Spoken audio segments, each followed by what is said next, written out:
Welcome back to another episode of the DFS Express presented by Loudmouth MMA and MMAtoday.com. I am your host, the Daily Fantasy Sniper, here to talk UFC on Fox 27 from Charlotte, North Carolina. The main event is Jacare Souza against Derek Brunson in a rematch of a fight from their Strikeforce days. If this is your first time watching or listening to the DFS Express, I'm going to run through every fight, a quick breakdown, and then a DraftKings specific pick. So not always who I think is going to win the fight, but who is the better play based on the DraftKings pricing. Before we get into the fights, please give me a follow on Twitter at the DFS Sniper and subscribe to my YouTube page at the DFS Sniper. Should be right where you're watching. If you're watching this episode, please give it a thumbs up. Subscribe to my channel. If you're listening on the Loudmouth MMA Network, please give us a 5-star review and subscribe as well. With that being said, let's get into the fights. Jacare Souza, 8,400. Derek Brunson is 7,800. I'm going to take Brunson in the rematch. I know he lost the first matchup. He was knocked out by Jacare. Both fighters have lost to Robert Whitaker. Derek Brunson most recently knocked out Lyoto Machida in the first round. Not a lot to say about that. But really what I see this fight coming down to is Jacare Souza. He's 38 years old. He's on the decline. I have a hard time trusting those guys on the decline. Post-USADA, it's just he's clearly slowed down. And that's going to be a problem against Brunson. I think Brunson is able to, his striking has definitely gotten better since their first fight. At worst, has stayed on par. His quickness is there. I think Jacare has slowed down enough. I think this fight, again, Brunson is going to try and push an early pace. Obviously, doesn't want to get sucked into a grapple match against Souza. And just the accumulation of damage over Souza's career and the speed, I think Brunson's able to get this one done pretty quickly. I think you could stack this fight in cash because if Brunson doesn't get a quick finish, Souza probably gets the fight down later and can grapple his way to a win. I think Brunson gets the finish, though. He's my preferred play. I'll take Derek Brunson at 7,800. The co-main event is Dennis the Menace Bermudez, 8,600 against Andre Touchy-Fili, 7,600. A lot of people are on Fili. He's going to be one of the more popular plays, underdog plays. And that's really kind of the tiebreaker in this fight. I think Bermudez is going to win. You could argue that Fili's a better DraftKings play, even though he's cheaper. But Fili's going to be so popular, especially in tournaments. I'm probably going to not have a whole lot of exposure there. Fili really can't stop a takedown. He took down Artem Lobov 5 times. I'm going to go past that. I'll move past all the GOAT jokes. Fili has shown he can't stop a takedown. He was taken down by Hakran Diaz and a bunch of other guys that can run through the list. Dennis Bermudez is a D1 wrestler. I know he hasn't looked great recently, and he can be chinny. I think he gets this one down, and he's able to grind out a decision on Fili. I'm not overly confident, but again, with all the ownership going towards Fili, especially in tournaments, Bermudez is my preferred play at 8,600. Gregor Gillespie, 9,500. Jordan Rinaldi, 6,700. This just comes down to can you fit in Gregor Gillespie, undefeated in the UFC. He's going to have some issues moving forward. This fight isn't one of them. I think he's able to ragdoll Rinaldi. It's can you fit him, and he's going to pay off his price tag. I think he's almost a lock in cash. If you can fit him, absolutely play him. You should probably find a way to get him in if you're struggling right now. Gregor Gillespie, 9,500, should get a ton of takedowns, has a style to pay off that price tag in DraftKings. He's the preferred play.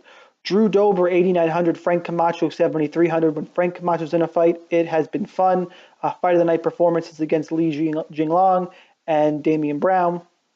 He's going to have a bit of an issue here against Drew Dober, though, because Dober is a big guy, kickboxing style, stand outside and strike. I think Camacho could have success with the takedowns if he goes that route, but Dober has shown some improvements.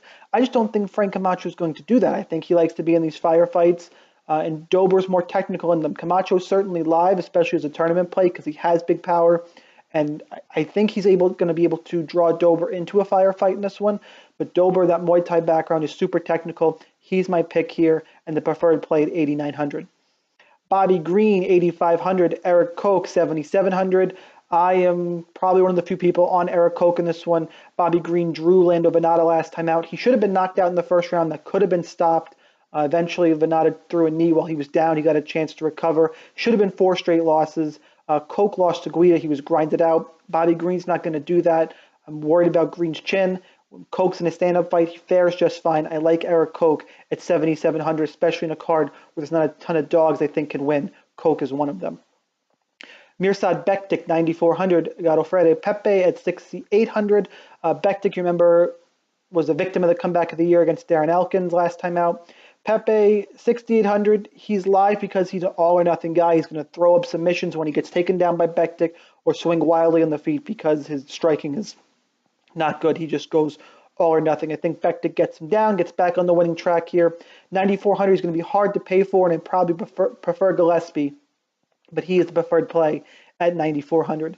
Caitlin Chukagian, 8,700. Mara Romero Barella at 7,500.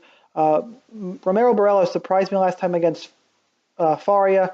Faria's ground game is much worse than I thought, and Romero Barella was able to capitalize. Chukagian, though, is going to present issues. I think she's going to be a little bigger than Barella, has better striking for sure. I think is able to out-volume Barella and stop the takedowns. I think she's good enough takedown defense to stop them. The overall worry in this fight is the scoring. I don't think either fighter is going to score very highly. I'm going to lean towards Chukagian at 8,700 because I think she wins the fight. Barella, if she wins, it could be grappling based. I'm having a hard time seeing it. I think Chukagian really wins this decision. I don't think either one of them are super strong DraftKings play, but I'll lean towards Chukagian at 8,700 as the preferred option. Randa Marcos, 8,800. Juliana Lima, 7,400. This is a fight that plays right into the preface I put at the beginning of every episode. I'm picking Randa Marcos to win this fight at 8,800. I bet the over in this fight. I think neither one have great striking. They're both okay grapplers. I think Lima, she is getting older and could be on the decline. I just don't think Marcos is any good, has got a favorable decision in her past. I think Marcos wins. I think she's a little better all around, but Juliana Lima at 7,400 is the preferred DraftKings play because both of them are going to have a hard time paying off their salary. Lima should do that in a win, so she's my preferred play at 7,400, even though I'm giving a small lean towards Marcos in the pick'em. Justine Kish, 9,200. Ji Yeon Kim, 7,000. Another women's fight and another situation just like the one I just mentioned. I think Kish wins. She presses forward. She throws a lot, has high volume.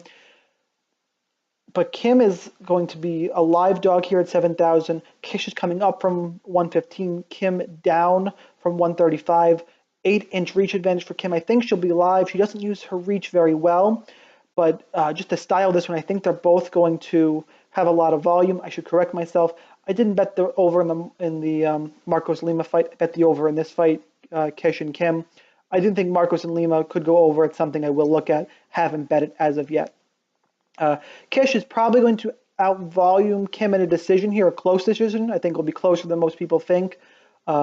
But Kim at 7,000, again, better chance to pay off her price tag. I'm having a hard time seeing Kish do that at all unless she stops Kim, which I don't see. Kim is 6-1-2 as a pro. I'll take Kim as a preferred play, but again, the pick'em, I'm probably leaning Justine Kish. Vince from Hell, Pichel, 8,100. Joaquim Neto, BJJ Silva at 8,100. Silva, despite being from Brazil, he's a striker, guys. Don't let that confuse you. I've seen some commentators say that. I think it was Paul Felder during the Faria fight. Doesn't have takedown, doesn't have grappling because she's Brazilian.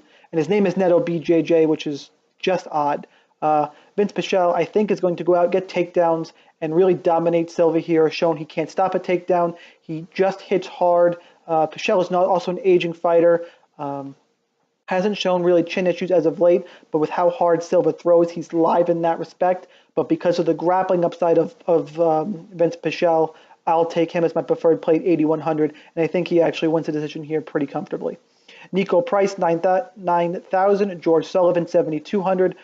I know Nico Price isn't good, but George Sullivan is worse. Coming off of back-to-back USADA suspensions, he is just not good, not very active. Price struggled against Luque because Luque was able to back him up. I don't think Sullivan will do that. I think Price has slim advantages on the feet and on the ground. That is not saying much. Price could be overly popular. I might not play a ton of him, but between the two, he's still my preferred play at 9,000. Corey Sandhagen, 8,300 against Arnett at 7,900. Late addition to the card. Sandhagen just fought last Friday. I want to see how he looks from the scales. But as of right now, he is my preferred DraftKings play. He's much more active. He scrambles better. We saw Arnett against Brandon Davis. He struggled a little bit with the aggression there, although that was a fun back-and-forth fight. Arnett Also has a bit of a padded record. I'm going to take Sandhagen here because he's more active and he's just a style of fighter I like. But keep your eye on the weigh-ins for this one. He did fight just last week. It is a cautious pick, but I'll take Sandhagen at 8,300. Okay, now as we do every week, jumping over to DraftKings, going to build a GPP as a big field tournament lineup. A couple just basic things to remember that I kind of cover all the time. You want to be different. That means leaving money on the table, look for finishes, try and avoid the really popular fighters. So that being said, let's just build this week. I want to have the main event this week. I'm going to go Derek Brunson at 7,800, especially when you have the underdog in the main event. I think it's usually a pretty good play. I think Bermudez Fili will be popular. Gillespie will be tough to fit in, but I'm going to plug him in for now, keeping in mind I might circle back. Same thing. Eric Koch, as I mentioned in a breakdown, I think green is chinny, and this will really differentiate your lineup. This is definitely a tournament play, and it gives me some salary savings. Going to just scroll through the matchups before I sort by salary. Grappling based, I like Vince Pichel a lot this week because of the grappling upside. So it's the first four. We'll sort by salary for these last two. Something I really want to do this week is leave some money on the table if possible. You know, a different way to look at this week, it may seem counterintuitive. I'm going to see if I can actually get Mirsad Bektic in here, because I don't think a lot of people are going to pay up for both Gillespie and Bektic this week. So Bektic, Pichel, Koch, Gillespie, Brunson so far in the last pick here. You can go Mauro Romero Bella, Juliana Lima, Frank Camacho. I think any of those three are good options here. Leave a little bit of extra money on the table. I know I took Dober as my preferred play. Camacho live and has the power. I'm going to take him for a large field tournament. So Derek Brunson, 7,800. Gregor Gillespie, 9,500. Eric Koch, 7,700. Vincent Pichel, 8,100. Mirsad Bektic, 9,400. Frank Camacho at 7,300. If you want to hold me to what I said in the breakdowns, which, again, you obviously should, just kind of how this lineup construction went, I put it in Camacho. If I take him out, you know, Juliana Lima, who I said even though I'm taking Marcos, I think Lima's got a better chance to pay off her salary. I'll put in her there. And that's the lineup we'll roll with this week. Brunson, Gillespie, Koch, Pichel, Bektic, and Lima. Guys, that's it for UFC Charlotte. Again, please give me a follow on Twitter. Subscribe to my YouTube page. Both of those are at the DFS Sniper. Good luck in your contest. I will see you next week.